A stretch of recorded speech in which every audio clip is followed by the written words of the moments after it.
And a warm welcome again to the big match. A programme bursting with goals and good action again today. Our main match is the second division clash between Crystal Palace and Middlesbrough. We shall back that up with Ipswich against Manchester United. And our bonus match today involves the team of the season, Leeds United, in their home game against Birmingham. In the studio, face-to-face today, the two managers from our main match, Malcolm Allison of Crystal Palace, Jackie Charlton of Middlesbrough. Also, we have Brian Clough showing today that he really is a friend of Sir Alf's. But first, it's down to Selhurst Park. The temperature in the 80s. The players on a strong diet of salt tablets and about to lose some 5 or 6 pounds in weight in the next 90 minutes. Here's Crystal Palace then, coming out in their new strip for their second home game of the season. But now we come to the teams for this match in the second division today. Palace, with 2 defeats behind them, now leave out Charlie Cook and have 18-year-old Keith Wally making his first league appearance, with John Jackson returning to goal. As for Middlesbrough, disappointed at losing at home last week to Fulham, they keep an unchanged side that has worked morning and afternoon all week to cut out their errors. It could hardly be a more interesting afternoon in South London, and a lot of eyes will be on that great favourite John Jackson, back in goal and looking a lot slimmer, just as they'll be sizing up the potential of striker Keith Wally, the lad from Weymouth. Middlesbrough look workmanlike. Here's Stuart Bohm, their big number 4. He'll be a problem for Crystal Palace. And then there's that competitive midfield player, Willie Madron. The referee today is Mr. Baker from Rugby, and the crowd now waits for the start. So Crystal Palace get us away, defending the goal to our right in their new strip for this season of red and blue stripes with blue shorts. Such an important afternoon for them with this unpromising start to the new season. A defeat here, 1-4 against Notts County, and then a defeat last week, 0-1 at West Bromwich Albion. Here against a Middlesbrough side that finished 4th in the second division last season. Now being shaken up by Jackie Charlton, and all that means a free kick to Middlesbrough in the white shirts and black shorts. To be taken by Taylor, their number 5. Miscuing a little bit there, but it comes instead to Mills. And now Armstrong, a long ball there and a good one to McMordy, but McMordy was a fraction offside. Eric McMordy, Northern Ireland international, missed a fair part of the end of last season with a stomach complaint. Taylor back to John Jackson, and what a tremendous welcome he received, John Jackson, from this Crystal Palace crowd, having lost his place to Paul Hammond. Madron, Taylor, Madron, McMordy, and McMordy now advancing for Middlesbrough. That should be Jackson's. But he had again to take quite a challenge there from the number 8, David Mills. Young David Mills.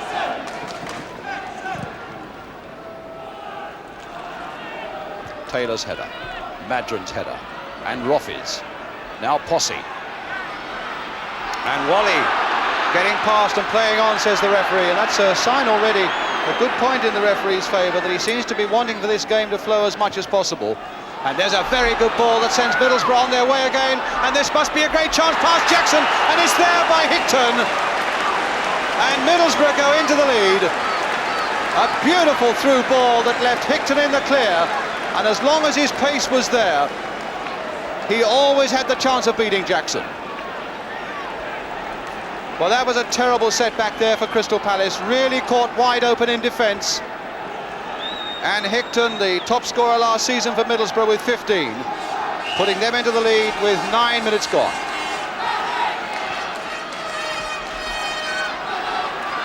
And now Rogers. Trying one from a long way off, but no snap to it and no direction either. And Jackie Charlton, I'm sure, very relieved indeed, this new manager of Middlesbrough in the centre there, to see his side go up so early. Bell, a good header. Madron, who seems to be picking up so much in the middle of the field. And there's another long ball that will test the pace of them all. And there was almost a terrible mix-up now. Taylor finally getting it away after Jackson had come to the edge of his area, knew he couldn't handle it, and tried to head it away.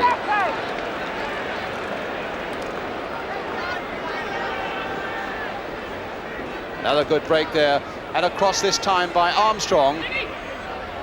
And Middlesbrough at the moment exposing so much weakness in this Crystal Palace defence.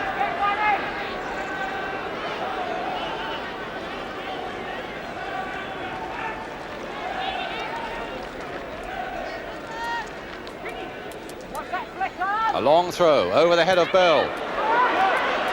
And Jackson there to take it from David Mills. Bohm giving young Wally very little scope, but here's Posse. Forward for Whittle. Posse chasing after it and going after it. Now there might be a chance here. And still it's scrambling about there. Posse goes down. Hope for a corner, but the first semblance, or for a penalty rather, but the first semblance of a mistake in that Middlesbrough defence. And here's Foggen now, charging away, given offside.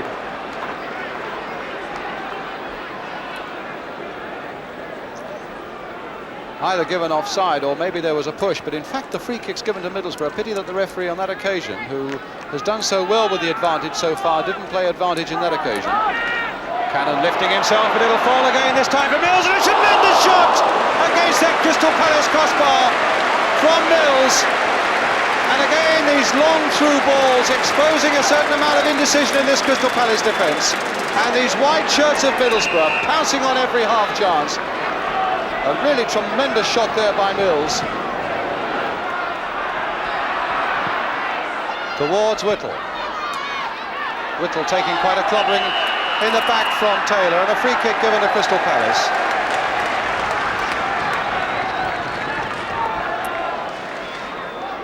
So Palace's free kick. Mel Blythe taking it.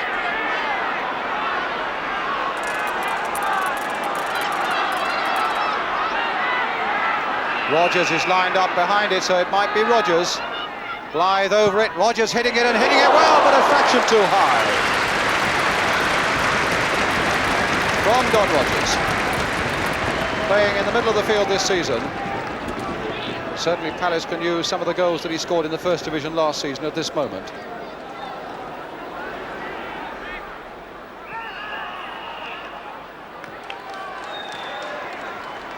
Making a back for Bell. Free kick to Palace.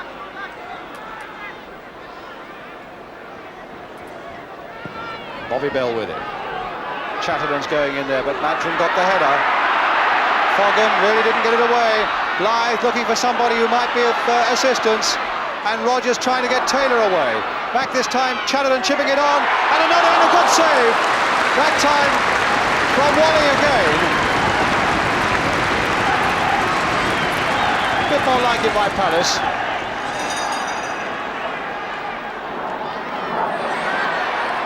Cannon with that header. Chatterton turning it skillfully there to Blythe. Palace may be beginning to pick it up a little bit now as Rodgers takes it on. That looked like a push in the back on Posse by Taylor.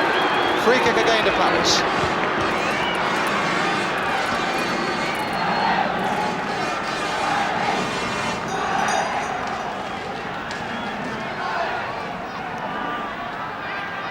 And referee Baker wanting the Middlesbrough wall back 10 yards, 3 men in it. Now Blythe, will he run over this ball and allow Rodgers the man to hit it? Rodgers is in fact running it over for Blythe to hammer that one through, and Platt just got a body behind it. Blythe hit that so well that Platt couldn't really get his hands to it, but he got his body behind it and that was enough. Cannon holding off Mills.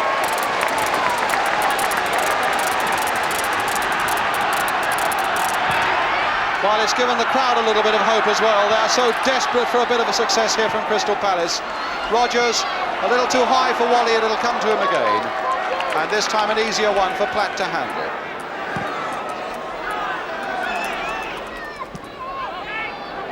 Bell. Taylor away to Whittle. Back for Blythe. Played on nicely there by Blythe for Posse. Taken in his stride. And now can Wally turn this one back? He hadn't quite got the yards and the pace to do it, but he's still got possession, so all credit to the youngster for that, and a throw to Middlesbrough. And a good decision there by the linesman right in front of him, the ball just touching Wally's foot.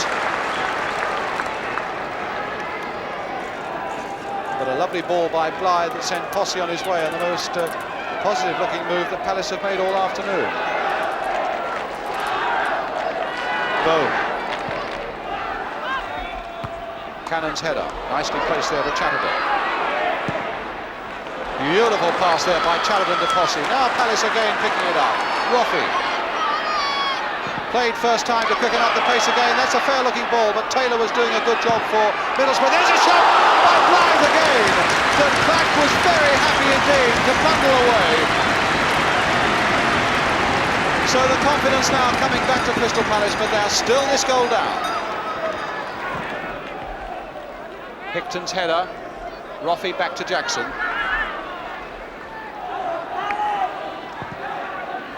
In the last minute of the first half now, with a little bit of time to be added on for injuries. And it's Middlesbrough again with David Armstrong to David Mills. Roffey now for Crystal Palace.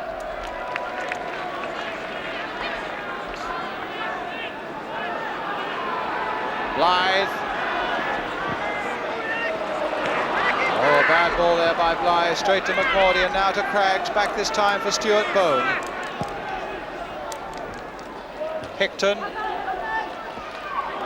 Taylor in danger of giving that to McMordy, but now galloping away for Crystal Palace once more. Chatterton to Blythe. Palace with a lot of men pushed forward now, including Roffey on the far side, the fullback. Crying out for the cross though, here's Rogers. Instead trying a 1-2 with Posse, brought down and a free kick. Right on the edge of that area.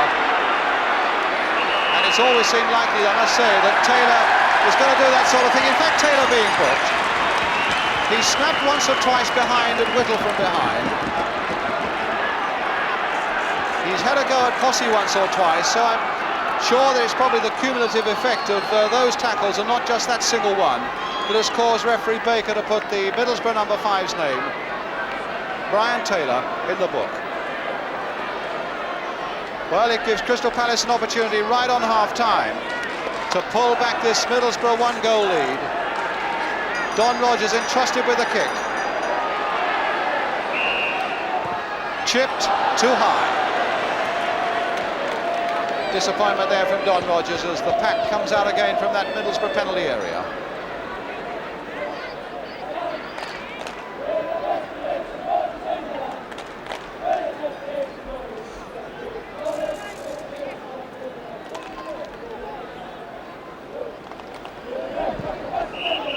As the whistle goes for half-time, an unsatisfactory one for Crystal Palace. Jackie Charlton going in now to the Middlesbrough dressing room. I would have thought well satisfied with his team's performance. The only goal of the first half scored by John Hickton after 9 minutes, putting Crystal Palace behind. Still to come on the big match today.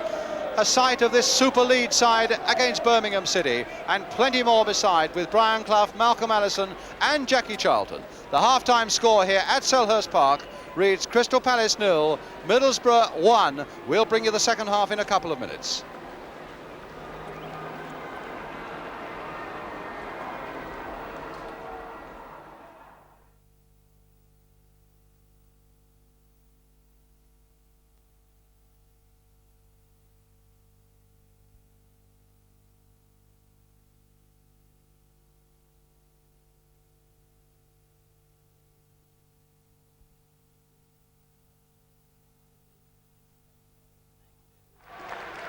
The next pip is a 15-second roll for part 2.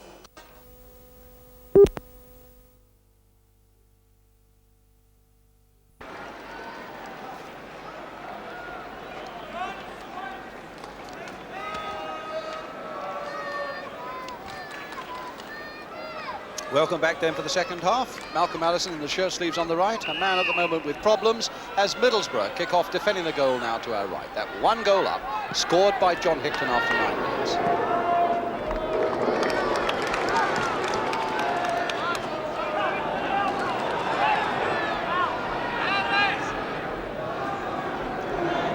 Roffey. Spraggan. And now Bell. High towards Posse. Oh, Posse causing a little bit of trouble there. Whittle now, is this a good chance for them? Whittle! And it didn't quite cross the line.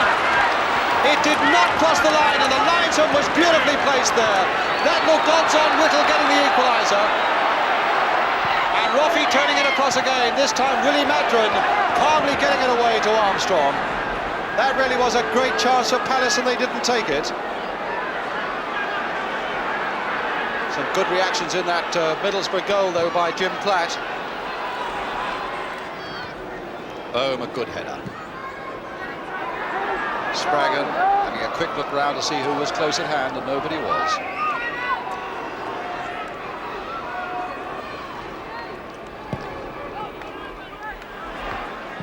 Well, Palace thought about playing an offside trap there, but Tony Taylor in the very last, his nerve failed him, and he came back and put this fellow Mills onside, and the ball comes across behind. But in fact, a free kick. There was an infringement there, giving Palace the free kick. But he played very well there, Mills.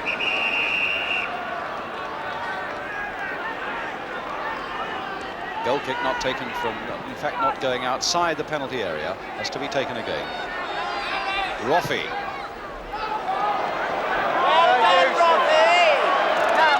Well, the crowd weren't happy with it, and I'm pretty sure Bill Roffey wasn't happy with it.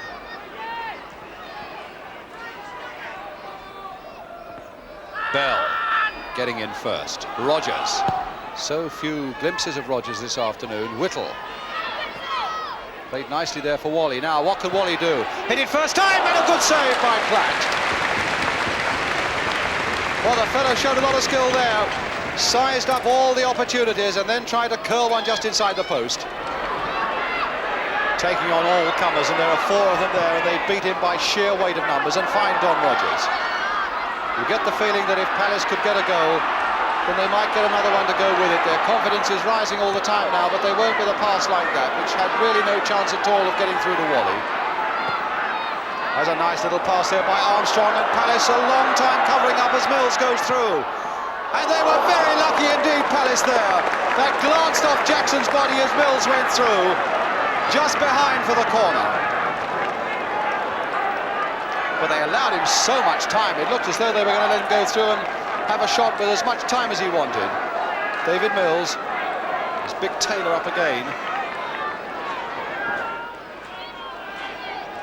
Stuart Bohm again staying back, leaving it for Brian Taylor to come up and take the near post position. As McMordy will take the corner. Curling in again, Jackson's got to go for it, shouting all the while.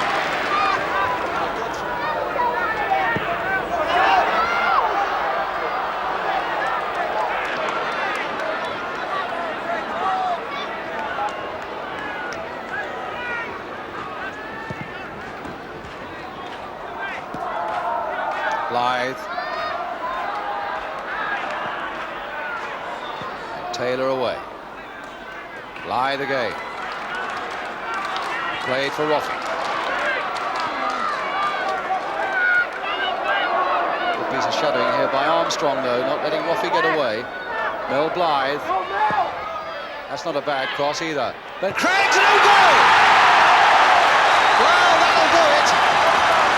It was a funny old way to get an equaliser, and John Craigs, that long cross from Mel Blythe came over, and Craigs, in trying to get it away, just touched it past Jim Platt and into the goal. 1-1.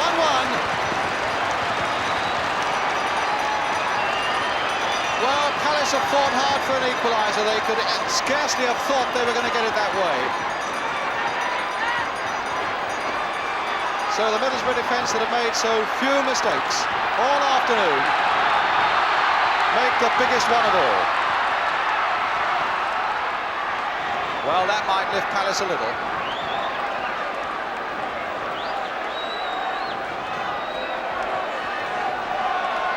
Free kick again now to Middlesbrough. Well, I know someone who's breathing a little easier now.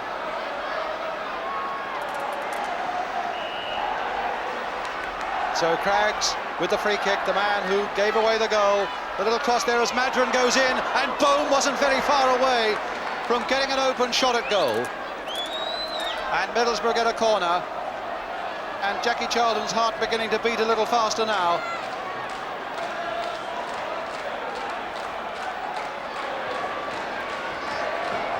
Well, there was a bit of a slow hand clap around Selhurst Park a couple of minutes ago. That has been silenced, and certainly a slow hand clap in Palace's predicament is not going to help anybody. Fogham, though, with the corner for Middlesbrough again. Whittle right back to help out, and Rogers getting it away. Taylor.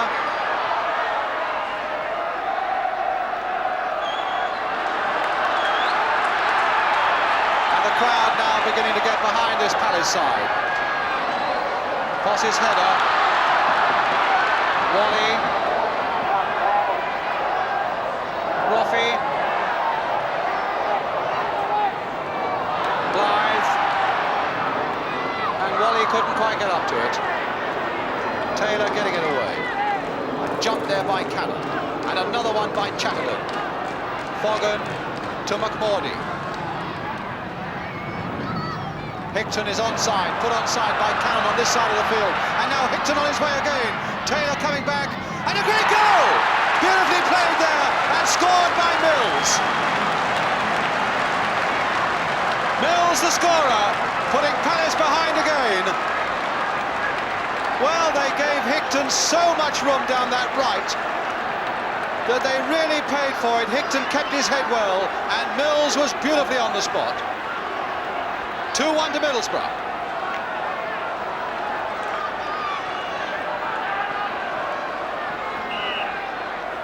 Well, the very last thing that Palace wanted to happen, they wanted a chance for their confidence to continue to grow.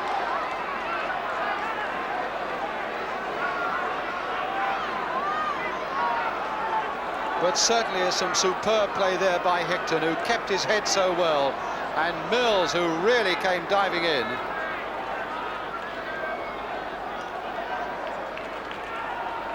So 2-1 to Middlesbrough, and Palace have got it all to do again.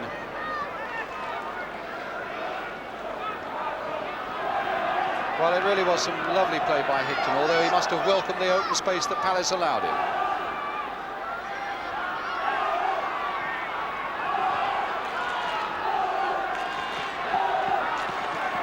So Palace now with a little over 20 minutes left.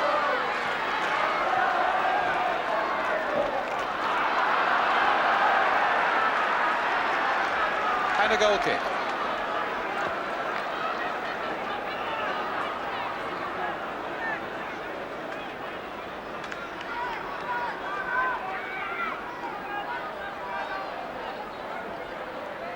Well, the crowd really been silenced by that excellent Middlesbrough goal. Mills, the man who scored it with that header now for McMordy. And there's Mills again, trying to get in behind that Palace defence, but stumbling, and a goal kick to Crystal Palace.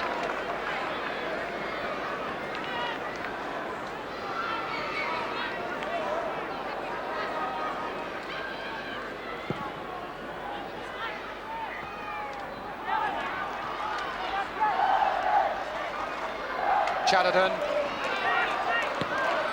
And in went Armstrong. And a handball given against Bobby Bell.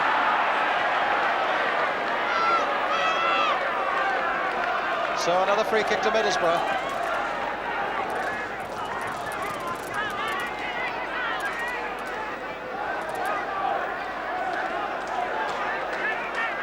Someone who will be very relieved is that number 2, John Craggs, the man who put through his own net.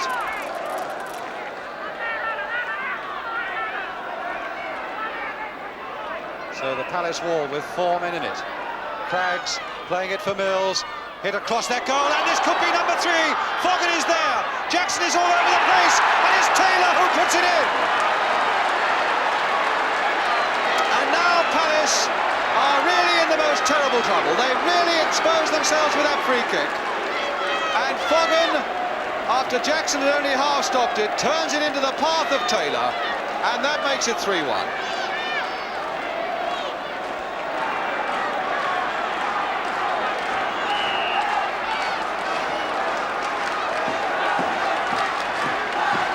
Minutes to go, and Middlesbrough now looking very, very happy indeed. And Palace 4 goals conceded on the first day of the season, 1 last week making 5, 8 conceded, and 2 scored at the moment, 1 of them an own goal. And on the afternoon then, Middlesbrough leading 3-1 as Spraggan takes the throw for them. Fogan, who made that goal, now trying to get around Mel Blythe. Spraggan with a chance to cross this one, and Mills is waiting there again, and now it's Rodgers. But unfortunately, he's pulled back. shame there that the referee, Mr. Baker of rugby, who's handled it so well, didn't allow the advantage.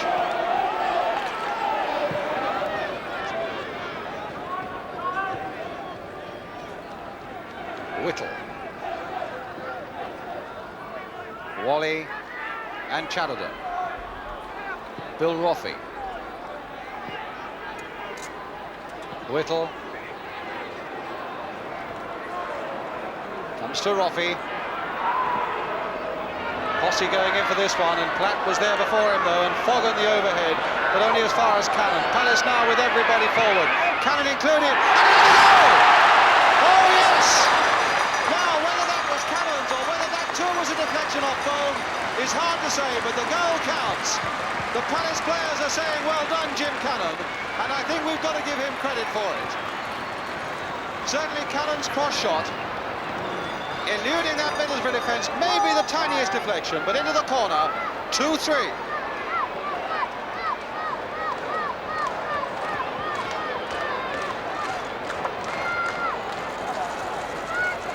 Well, Posse needing a bit of attention, and a Middlesbrough player behind him also.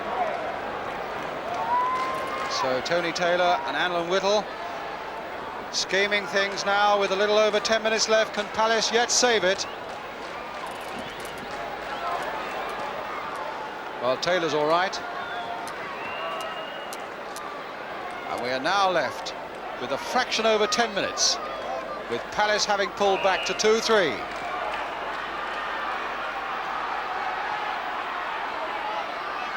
Taylor back to Jim Platt.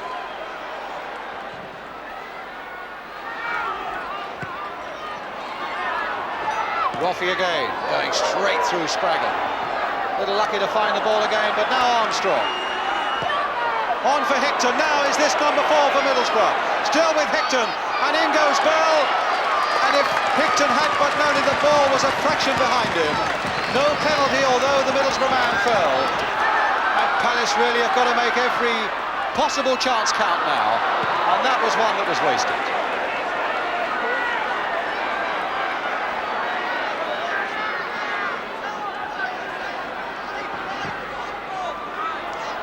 It's beginning to look like 3 games and 3 defeats for Crystal Palace. So little time that's left. Roffey with the throw to Cannon. Surely they've got to pound the ball as quickly as they can now into that Middlesbrough half of the field and hope for a mistake from weary defenders. There's Roffey doing just that. Chatterton at the far side, still with Nicky Chatterton. Oh, and a marvellous save! Well, that was within an inch of being an equaliser from Nicky Chatterton. And there goes the final whistle. Defeat in an exciting game for Palace. No joy for Malcolm Allison, but all the joy in the world for Jackie Charlton. 2 wins out of 3 as a manager of Middlesbrough, coming there and saying well done to his side, who really gave him everything this afternoon in this very, very hot and difficult conditions. The goals coming from Hickton and Mills and Taylor for Middlesbrough, from Craggs an own goal and Cannon for Crystal Palace. So Jack Charlton there having a word with all the players as they come off. We leave you with a final scoreline, and a depressing one for Crystal Palace. 3 games now and 3 defeats. Crystal Palace 2, Middlesbrough 3. So another defeat for Crystal Palace, but for all that a very good spectator game. Some good refereeing too by Ken Baker, where his good use of signals let everyone know just why he'd made his decisions. A good point for all referees. But the big question is where do Palace go from here? The News of the World this morning says that Mal will go on trial today. Well, Malcolm Allison's in the studio. So too is Jackie Charlton, and I'm sure Jack won't mind if we turn first of all to Crystal Palace. And Mal, I'd like to put to you some of the questions that the fans were putting to me yesterday, and above all, uppermost in their minds, they're disappointed. They're saying, what the devil's going on at Crystal Palace? Well, things have not gone well, and I think that I've made a mistake in making the pitch as big as it is. You know, I made it 80 yards wide, and I think that I'm going to have to cut it back to about 74. Because I feel that we get exposed too much at the back, and there's been 10 goals on our ground in the 2 matches been played, which is good for spectators, but it's not very good for Crystal Palace. Now, you've got a home match against Villa on Tuesday. Will you do it in time for that one? Yes, yeah, I'll make the pitch about 6 yards shorter, narrower. Narrower. I mean, it'd be ludicrous to say, are you disappointed? Obviously you're disappointed, but are you shattered by this start that Crystal Palace have made? Well, I think you're always shattered, you know, if you get 3 defeats, especially 2 home defeats. I mean, I had this once before, and I felt that I had to change the way we played. That was at Manchester City when we first came in the First Division. And so I think I'll probably have to do the same thing at Crystal Palace. I'll have to change the defensive tactics and play it much, much tighter and try and pinch some 1-0 victories. You see, what a lot of people were saying to me yesterday is trying too many youngsters. He ought to buy himself a bit of time and keep to the old guard a bit longer. It's all very well saying stick to the old guard, but if they don't give you the effort you want from them, and football's all about effort, then you've got to put your young players in. It's entirely up to those players. If those players will give me the effort and the work that I want from them, then they'll be in the team. You're saying at the moment they haven't been giving you the effort? You know, I don't know whether it's lack of confidence or whether it's or what it is. You know, to get inside these people is rather difficult, and in training they've worked extremely hard, but when it comes to matches, they've not put it in. You've been saying earlier this season about promotion. Do you think 3 successive defeats now is... I know it's early days, of course, it's ludicrous to say it, but I mean, do you think you're still a viable proposition from promotion? Yeah, there's the top team's got 5 points, so you're 5 points behind. We play the top team on Tuesday, so if we beat them on Tuesday, we're only 3 behind. You know, I'm a bit of a... But I really believe that you've got to think this way, and your aim must be to win things. And unless you think that way, you've got no possible chance. Jackie, do you feel this way? Do you think that way? Yeah, exactly the same. You know, I'm sitting here a success today because we won yesterday. Malcolm's a failure after 3 games. And exactly the way he says it, you know, the whole situation can change. I've got 2 home games, I lose them, I'm bottom of the league fighting to get up. Yeah. If you lose your home games, then you're in trouble. Malcolm's lost a couple of home games, but there's nothing there that a good win won't put right in the confidence. You feel that, even having watched Crystal Palace yeah, yesterday? you know, we've got 42 games to go yet, let's be fair, we've played 3 games and people are writing off the league already. Yeah. They're writing off, they're telling us who's going to win it, and certainly they're saying Crystal Palace are going to get relegated and things. It's a little rubbish. Right, 3 games. I tell you what then, let's not write off Crystal Palace, but let's have a look at the first 2 goals they conceded yesterday, which showed up some alarming defensive errors. Malcolm and Jack, if you can tell us what happened here. I think this one, Jack, is a very good build-up by Middlesbrough. It's a ball laid into Hickton lays it back and makes a good run on the wide outside and a beautiful left foot ball. But these are the things we work at, you see. We instead of knocking long balls to people like John Hickton, who's a good forward runner, we try to build it up a little bit so we release him free running forward. Yeah. Goalkeeper a little bit at fault there, do you think, Malcolm? He was a bit late. Yeah, a fraction late coming. But you see, John did extremely well when he made the yard on the player. He cut the defending player right out of it by going straight across him. And you know, if the player had touched him where he did, it was a penalty. This is the second goal now. Again, there was a tremendous amount of room for Hickton down the right, but I think you're quite right to say, Jackie, he made it for himself. Well, you watch John Hickton. As soon as the ball starts to be laid square, John's already started to work. He's going away to the right-hand side of the field now as he comes into camera. Watch him. He's moving now as Eric goes the other way. There he goes. And he's already anticipating the sort of ball he's going to get. Which, you know, great movement. Yeah. And this was a great ball that's coming the up ball now from from Eric McMorley, you know, he turned the whole defence the wrong way. Their right back, actually, played him onside, but the lad could have been understandably thought that the ball was going to go down the left-hand side of the field, because I certainly did. But David Mills's movement to this ball was tremendous. He comes to this near post like a bomb. Which is something you've wanted him to do for a long time. We've been onto him for the last 3 weeks, David, that it's no good staying at the far post because defenders will cut it off. He's got to come and meet the ball at the near post, so that you give the man that's aiming at you a target to hit. And he did it extremely well. I'm going to have a job getting him to stop doing it now. Well, in fact, he also hit the crossbar with a tremendous shot. I gather you had a go at him. You felt he should have scored from it. Well, I did, because, you know, it was a bad defensive error by... Yeah, can we just ask Mal about the defensive error there, Malcolm? You see, them 2 players allowed the ball to bounce. Then neither of them definitely went for the ball, and then both of them went for the same ball.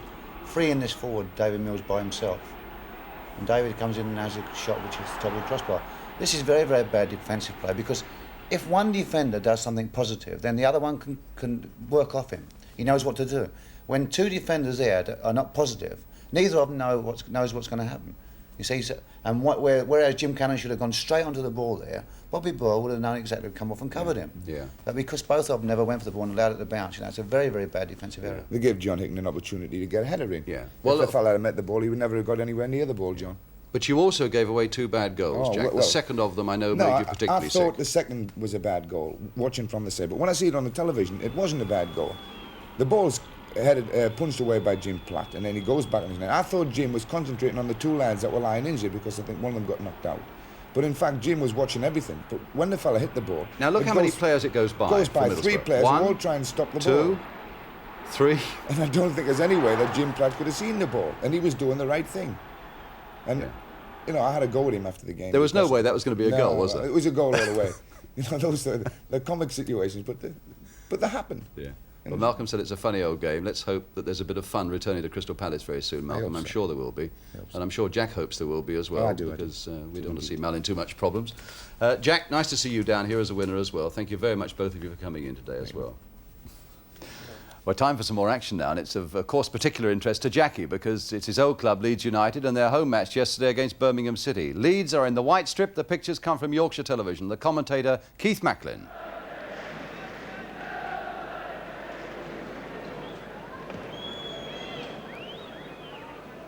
Mainly to Gray.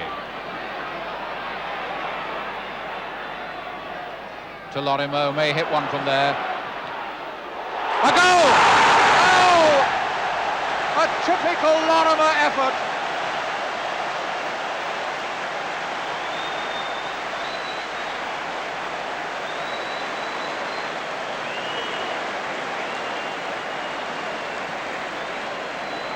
A typical Peter Lorimer shot.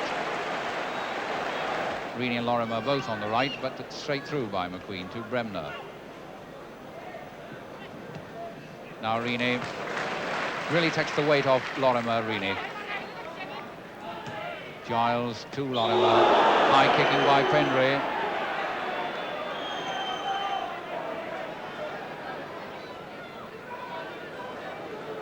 Giles curling it up for Jones, headed away well by Burns. Reaney back to Jones. Gray's in on this. On the top of the bar! Eddie Gray getting up to that, licked by Jones, and the header dropping on top of the bar with Cooper stretching desperately. Phillips. That one's miscued, just as Birmingham were coming away from defence well. It's a gift for Gray.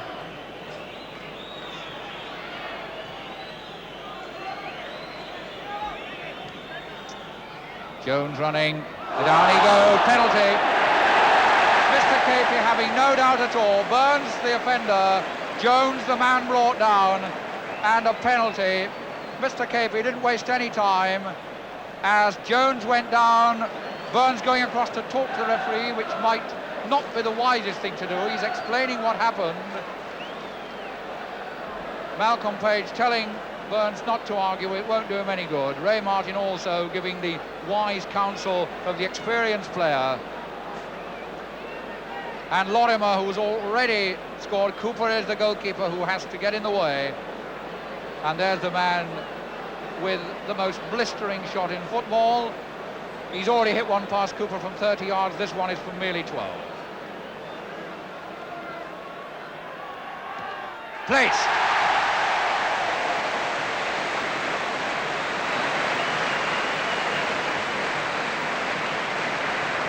Lorimer didn't need to blast that one. He sent Cooper the wrong way and rolled it in. The effect is the same. The effect on the scoreboard the same. Leeds United 2, Birmingham City 0. This is Phillips. That's for Taylor. Gordon Taylor, very tricky little winger. Having fun and games and winning out with Gray. Taylor put on to put more pep in the Birmingham attack. Mr. Capey gives a corner. Paul Madeley thinks it's a goal kick with some justification. But since the referee's opinion is the only one that counts, it's a corner. Gordon Taylor.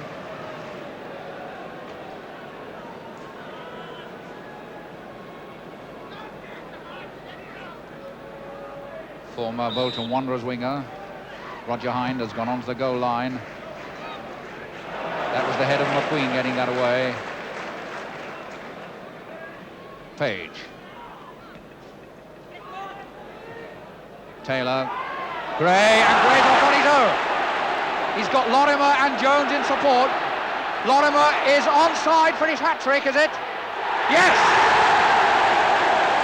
A straightforward 1-2-3 hat-trick for Peter Lorimer, made by Gray.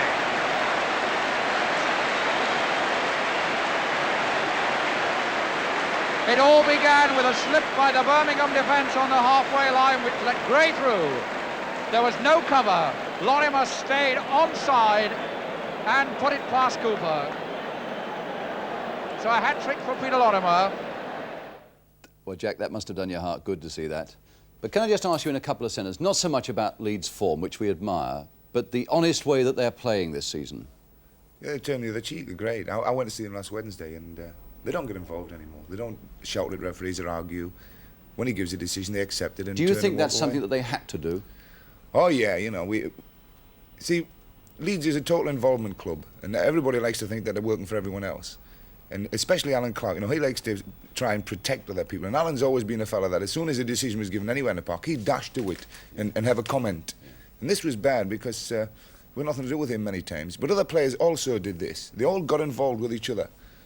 Now they're sort of, one of them screws in it and says, let's all just sit back and if somebody's got a process, mate, let him do it alone and do it quietly. And rather than antagonise referees by crowding around him. I'm sure they'll slip back into their own ways occasionally this year, but they're great at the moment. They're doing great. Lovely, Jack. Well, we turn from Jackie Charlton now to Brian Clough, who's certainly been a severe enough critic of Sir Alf Ramsey over the years. But in the last few weeks, he's shown himself, I think, to have a sympathy with the pressure on the England team manager and his problems in getting the best possible side together for the vital World Cup match against Poland next month. Today, Brian Clough suggests something quite revolutionary to help Sir Alf beat Poland at Wembley. Well, at long last, it appears as though the bodies of football are getting together for the good of the game, and everybody, you know, accepts that the good of the game, England have to win this match and qualify for the World Cup. So it's natural that the two main bodies, and I shan't say which is the most powerful, because I believe that's the causes half the trouble with them. The two main bodies should be interested. The Football League have cooperated with Sir Alf to get the Football League Cup matches moved forward to enable him to have his England squad for four days, perhaps, training together. Well, what I'd do is, I'd even go further than that. I would turn around and say, well, Alf, not only can you have them for 4 days, we will withdraw the full England squad from those particular league matches on that Saturday. I would minimise it to perhaps one a team, so it would be fair. That's the Saturday before the match, Brian. Yes. The Saturday before the Wednesday game against Poland. Make the clubs fulfil their fixtures, because we're so tightly packed as it is. It's going to be, you know, hard work getting them all in. But allow one player to be withdrawn from, or dictate to the clubs and say, you will allow, in our case, perhaps it could be Roy McFarland. In Tottenham's case, it could be perhaps Martin Peters or Chivers. And so we'll go right round, Leeds, Arsenal, Liverpool, all the clubs that supply players. I can see a problem, and quite understandable, where managers are concerned. I mean, Don Revie, for example, if he maintains this brilliant start, Bill Nicholson and Bertie Mee, if they still have these problems come October, that they aren't going to want to do that. No, they're not going to want to do it, but I think if it's, you know... And I think it's understandable. I think, you know, I think they I think it's the would most natural thing in the world for Bill Nick, if he's had a bad start, and for somebody to come along and want one of his players who are playing reasonably well despite his bad start, natural thing for him to say, go to hell. It's a natural instinct for Don Revie to turn around and say, well, I'm paid to manage Leeds, I want to win the league championship, and you can go to hell also, you're not getting Clark or whoever it is. I think it's natural, but having said that, I think they'd be wrong. I think they should think for the good of football, I want to win the league, and I would let Roy McFarland go. Well, we wondered about the reaction of other managers involved.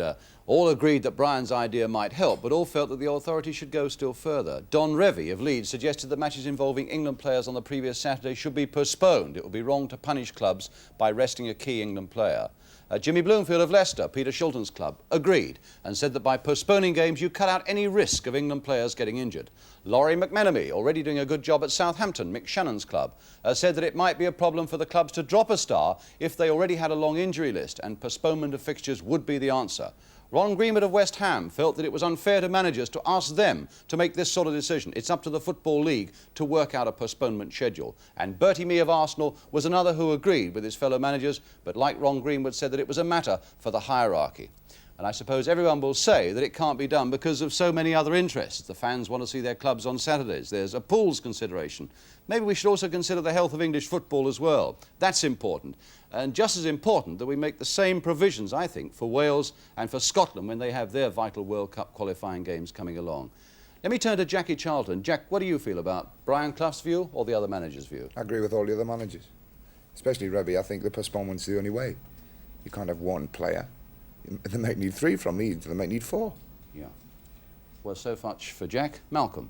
I think we should do whatever Alf Ramsey wants to do. And what do you see as being the best thing then? I think that we should let him have the players for 10 days or 2 weeks. By postponing fixtures? Yeah. Yeah. Well, there we are. We shall have to wait and see what sort of support that campaign gets. In the meantime, though, let's have some more action, and it's from Alf Ramsey's hometown, in fact, Ipswich, against Manchester United at Portman Road. Apologies straight away for those of you watching in black and white. The blue of Ipswich and the red of Manchester United is a bit of a clash.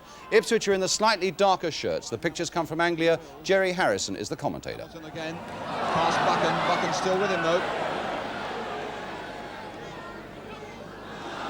And now Greenoff. Good call there from Harper, I think, and perhaps a little bit fortunate to get it to Collard, but it's Beattie now for Ipswich.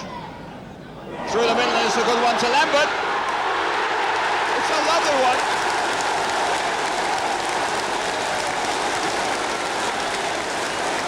So 6 minutes gone, Mick Lambert puts Ipswich into the lead. And what a pass from his own half by Kevin Beattie. Tremendous pass through the middle. There's Lambert with his speed, just inching it past Stepney, and what a tremendous start for Ipswich. Wymark and Buchan. Free kick.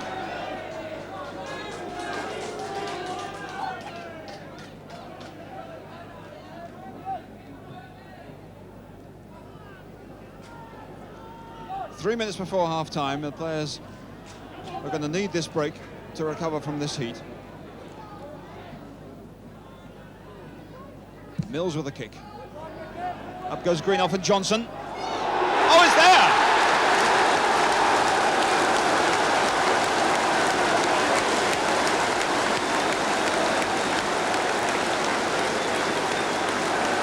And David Johnson, a fine header beating the inexperienced Greenoff. A fine free kick from Mills, but a splendid time for Ipswich to get their second goal, 2 or 3 minutes before half-time. And it's noticeable now that players are much happier getting rid of the ball than they are running with it and racing into position. Brian Hamilton now. Johnson, beaten by Sadler. Morgan can't stop it.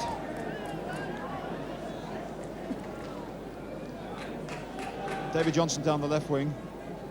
Lambert coming to it here. Collard. Viljohn with Ipswich now just pushing it around casually. Stepney comes out, comes back again. Wymark! A brilliant save and a good recovery.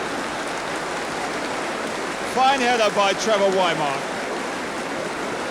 Well, that was good judgment by goalkeeper Alex Stepney.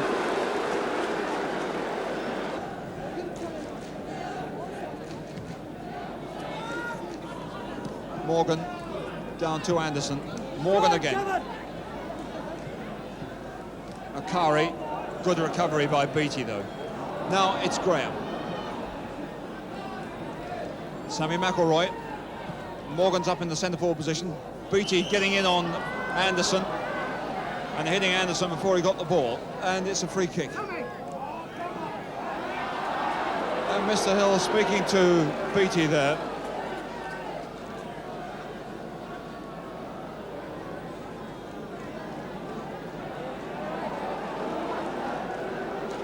So United pushing a lot of players up, all of them in fact except Greenoff and goalkeeper Stepney. Morgan and Macari here on the ball. George Graham going forward. It's a good one. Trevor Anderson with 4.5 minutes left. Trevor Anderson with his first goal of the season, and indeed, some would say, almost the first thing he's done in the game, but what an effective touch that was. The free kick there with most players piled up at the back of the penalty area, but Anderson coming forward just to touch that over the top of goalkeeper Sybil. Mr. Hull keeping a sharp eye on Collard down the line. Sadler wins it, but there's Miller. Oh, and a brilliant save. Well, Miller hit that one well, but all the honours there really went to Alex Stepney. He saved them in the first half from a trouncing, and that really the best save of the match. Well, that's it. See you next week in On the Ball. That's, of course, Saturday lunchtime in World of Sport, and the big match next Sunday afternoon. But we say goodbye today with something for Leeds United fans. For those who admire the way the present side is playing, and there are many of us, and for those who have a soft spot for a great old Leeds warhorse, now a manager with Middlesbrough. Of course, I mean the one and only Jackie Charlton. To Lorimer, may hit one from there. A goal! Oh! A typical Lorimer effort. Hickton is onside, put onside by Callum on this side of the field. And now Hickton on his way again. Taylor coming back, and a great goal! Beautifully played there, and scored by Mills.